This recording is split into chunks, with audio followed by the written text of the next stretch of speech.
the shut-off valve, when it's engaged, it pops out and it lets gas flow to the carburetor.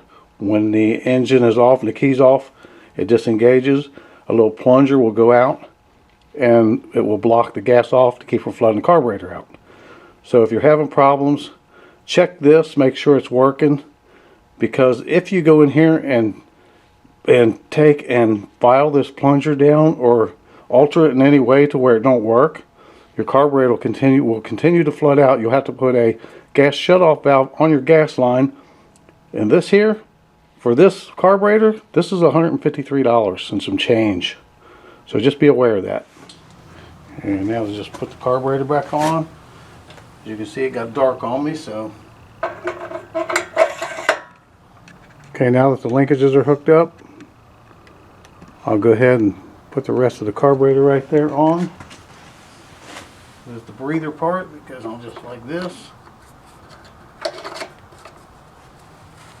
And this air vent will go on just like that. Now, I'll go ahead and put the nuts on here. I'll go ahead and put the bolts back in. Now on this one right here, you have to put a washer on there and then a nut, because this ground right here will slide on there like that, and then you go ahead and tighten it down. Now I'm going to put this hose back on. Now this hose here, this is what goes onto this little clip down here at the bottom.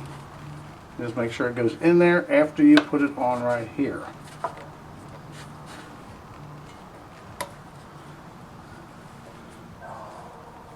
Now I'll go ahead and put the gas line back on. Now I'll go ahead and plug in this gas plunger that restricts the gas when it's turned off. Make sure you get your vent clamp put back on.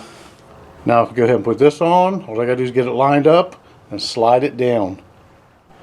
Might have to move it around a little bit, but it'll slide right on there, no big deal. Now I'll go ahead and tighten the bolts back down.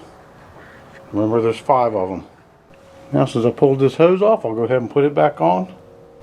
Okay, it's on. This had duct tape on it to hide a crack right here. It's not all the way through, but I put some fresh duct tape back on there to keep air from going in there if it ever starts leaking. Okay, it got dark on me. Sorry about that. I'm going to want to finish this, so I got a light out here. I don't know if it's going to be bright enough for you to see everything. I apologize for that. I'm going to go ahead and put this bumper back up there. I'm going to take one bolt and put it in to get it started, and then put the other 5 bolts in it and fasten it down. Okay, over here on the right, I want to show you. You can see I got one bolt started in there. Right there, it's the center bolt.